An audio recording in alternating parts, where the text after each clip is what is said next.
So before I get into my notes on this game, in particular the first half, I actually just finished watching the second half, going back to it and watching it. I didn't catch that live, but I did make a fair amount of notes on the first half. Um, it was odd, I had a very strong sense that we were going to get obliterated in this game. Um, didn't articulate it, but just didn't seem um, plausible that we would be able to hang or win the game. I went back and watched Griffin from last year. I watched him last night, his game versus the Steelers. And even though we won that game, he was quite bad in that game. So that really didn't give me much cause for hope. But I did discover these knots in my stomach as I watched the first half. So in a way, that's a good thing. I still, I sort of rediscovered that loathing that I have for the Pittsburgh Steelers, and I was on the edge of my seat, hoping against hope that we would pull this out. But let me get into the notes. I'll go through the offensive um, series. Possession number one.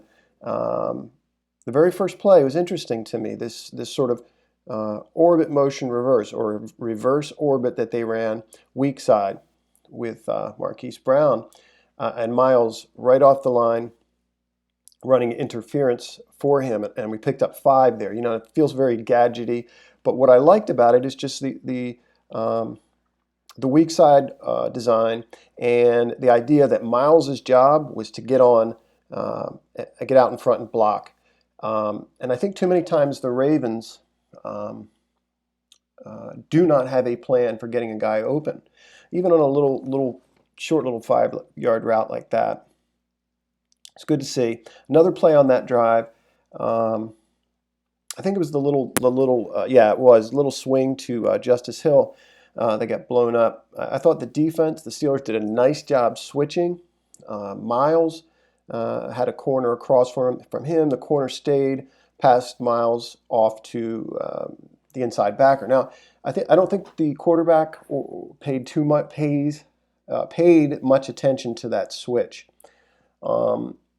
You really want 98, who was the inside linebacker. To me, he's the matchup throughout the game, and I don't know how much our quarterbacks focus on matchups throughout the game.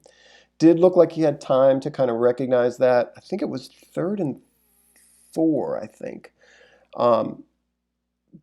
But had he been able to recognize that switch, maybe that's a lot to ask of a guy coming in cold that way, but he had a shot there. 98 is the matchup I would take all day when lining up against the Steelers. Trying to get trying to get him to declare in coverage. I would throw at him. Second drive was the botched mesh, and I think the announcer pointed out that that's just an unfamiliarity between the back and the quarterback. Not enough reps. I'll buy that. But still, it's just it's excusable, I suppose, in that light. But geez, you're just not going to win in that context if you don't play perfectly. The third drive was they were actually the D end. What's his name from the Steelers? Not Watt, the other one. Just was killing us on these backside pursuits early in the game. And they lined the back. I noticed they had him in an I formation, the Ravens did, on first down, way deep behind the back. It just gave him too much time. Looked like he had decent blocking out in front, but just too much time, too deep in the end zone, in fact, or behind the quarterback. I think he was about 2 yards deep. And the backside linebacker just chased that thing down. The interception, that was that drive. So we're in the third drive. No question that and this is just the way I saw it live and writing it down, but it looks absolutely like Griffin stared that thing down just from the get-go, right off the bat. It was 3rd and 4 there as well. Oh, I thought the route was crappy. Yeah, the route was no good. Was that 11? 11 runs this little sit there on that pick. Quarterback throws him out to the sideline. And so there was a miscommunication there. I didn't think it was an effective looking route. I thought he looked uncertain, not just in his break out of it. What ended up happening was the deep safety came down and just read the quarterback's intentions the whole way, left his guy, and I thought the quarterback had time in the pocket there to get rid of the football.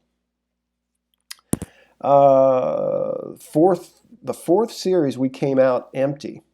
I think there was a penalty early.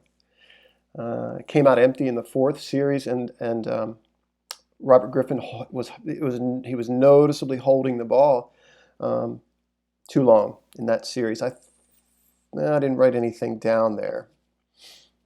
Yeah, he was holding the ball, and he also really that idea. He does not hold up well under pressure typically. Comes a bit unglued, comes a bit scattered, and you started to see that there. These are all offensive notes. Defense is really playing very well, generally speaking, I thought. Fifth series. One thing I noticed is that the Ravens are not subversive out of bunches. There's some sort of switching, but there's hardly, well, I shouldn't say hardly ever. I don't notice a lot of the things you see other teams doing, which is again that deliberate effort to get somebody open by way of a rub, a pick. So there's too much kind of free release going on, where these guys just release on their own. Sometimes, like I said, they will kind of cross. There's not a lot of this deliberate intent by way of rub or pick or these pseudo illegal looking picks that every other team does and makes look legal like routes. We just don't seem adept at pulling off, and I don't get that. Other teams have that down at the goal line, and it could be them just not seeing it a lot, but I saw it in this fifth series where you're just lining up in bunches, and I'd like to see a little bit more of that going forward. I thought Robert Griffin is starting to come alive in this drive. I wrote down that he had nice runs. I can't elaborate. I didn't write much more.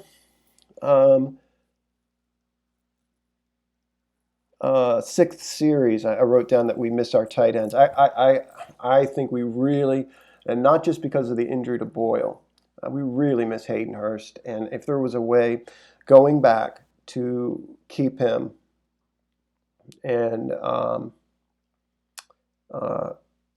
if you wanted Dobbins in the draft, move up, however many spots you had to go to get him. If you're in love with him, he's sitting around, go grab him.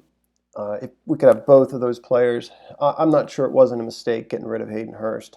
You're just getting rid of a pass catcher and a weapon. I don't know the behind the scenes, but I wrote down that we missed that. Nice read on 3rd and 4. No, nice read to Marquise. He hit Marquise there. Looks like on 3rd and 4, we punted on that drive as well. He's got the quarterback, Griffin. He's got Dez matched up with 98, and there you go, Dez Bryant on 98, and he's open. He's open, but I would want him to see that, and I think that should be a point of emphasis. It could be that he's because he's just pressed into service, he's not up to speed, but that should be a point of emphasis. We got to get somebody matched up on this guy, 98. I think he's a liability. Certainly no match for Dez out there, and Dez is open, and he misses him. 7th series, Griffin really comes alive. I thought he played this series in particular with a ton of heart. You see on I think it was 2nd and long, he misses Dez slips on a route. Looks like he probably had him. And then on 3rd and 11, just a great gutsy run. I thought it was. I wrote down that there was a good seal block by 74. I think Orlando. I tell you what, I don't know about MVP of this team.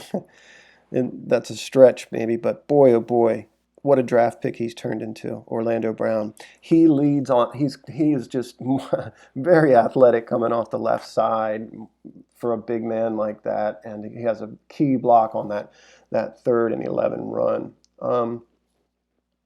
So we get down on the goal line, and that's really like Um, After the first half, I had to stop watching, for a period. I had to do some work, and um, I was real careful not to get any updates or anything like that. But as to this goal line series, which was infuriating, just infuriating, I cannot believe um, the incompetence of the referees, um, or the apathy.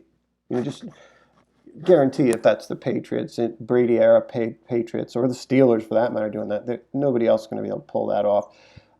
Just clueless on the part of the refs not to throw a flag on a delay a game. I am totally in the camp of Harbaugh on his use of timeouts. That the commentators went on and on how it was a botched thing. I disagree with that very strongly. Botched use of timeouts or whatever. They came out of that timeout, their final one, 26 seconds on the clock, 2 plays to run. Very good plays, I thought. And they ran them. If it wasn't for the cheating of the Pittsburgh Steelers, the loathsome Pittsburgh Steelers, which they were cheating there, and they weren't called for it. And it's just disgraceful that the refs didn't call them on it, and that the big bad Steelers have to do that at the end of the game, at the end of the half. They ran the plays well. Steelers made a nice stop on that run, and then Griffin was flawless, I thought. With 23 seconds, the clock was down to 23 when that whistle blew. So that took 3 seconds, that run. Then they snapped the ball with 3 seconds to go on the leak by the tight end. The tight end, I think he had 2 drops in this game. One of them was probably behind him. That was a beautiful ball by the quarterback, just perfectly executed. Again, those 2 calls are perfect. If you don't get the cheating and the awful officiating, you're going to have time with an incomplete pass to get Tucker out there. So really, really disgraceful. That was just. I kind of ranted to my wife, and I never do that. And you got to watch this. You got to watch this. And so she agreed with me, actually. So, yeah, just very, very disheartening at that point of the game. I did notice. Now, I didn't take a bunch of notes in the second half, but I did notice. They were quick with that. The refs were quick with that offensive penalty or that pass interference call, the very first play from the line of scrimmage on Humphrey, right? That when they were both fighting for position, jockeying for position with that jump ball down the sideline. Boy, they threw that. That looked like that could have been called pass interference on the offensive player, but probably should not have been a flag either way. I thought the penalty they called, roughing the passer on Griffin, was questionable. The penalty for the Steelers was questionable. So some shoddy refereeing throughout, man. Almost apathetic, It's like, we're going through them. I just didn't. I don't know. Yeah, we missed all of our players. Obviously, boy, love to see us get a crack at the Steelers in the postseason.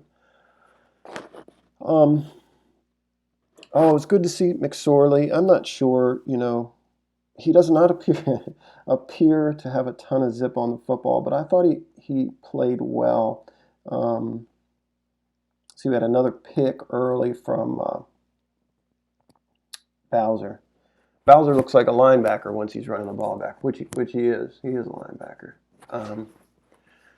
Not much in the way of pass rush, but I thought the defense played a very good game overall. I got to go back and watch it. Some good calls. Oh man, that what was it? 3rd and something that Roethlisberger threw. That's just the way our season's been going. That sort of lollipop over the coverage throw. I thought, well, that somebody's going to get their hand on that thing, and that was all she wrote for the most part. But I don't know. That would have been just inspiring to pull off a win there, and it's hard for me to sort of have comfort in any kind of loss. I don't really, usually do that. Just subscribe to that moral victory, what have you. And I won't go there. So yeah, it was an enjoyable game, and like I said, it felt like the team gave it their all, and we were coached up and played with some passion. Just not enough firepower, just not enough to get to do anything consistent offensively, and not enough ability to protect the quarterback. I think we can take the Steelers. I'm sure of it. I'm sure of it. Love to get a crack at them again at full strength. But man, it's tough. The idea of being at full strength, we don't have Boyle. He's gone, man. We don't have Ronnie. He's gone. A bunch of these guys are just dropping. But it was good to see that level of heart, and sort of have to think you need to win out. Maybe not absolutely, but even winning out, somebody could edge us. But we can do it.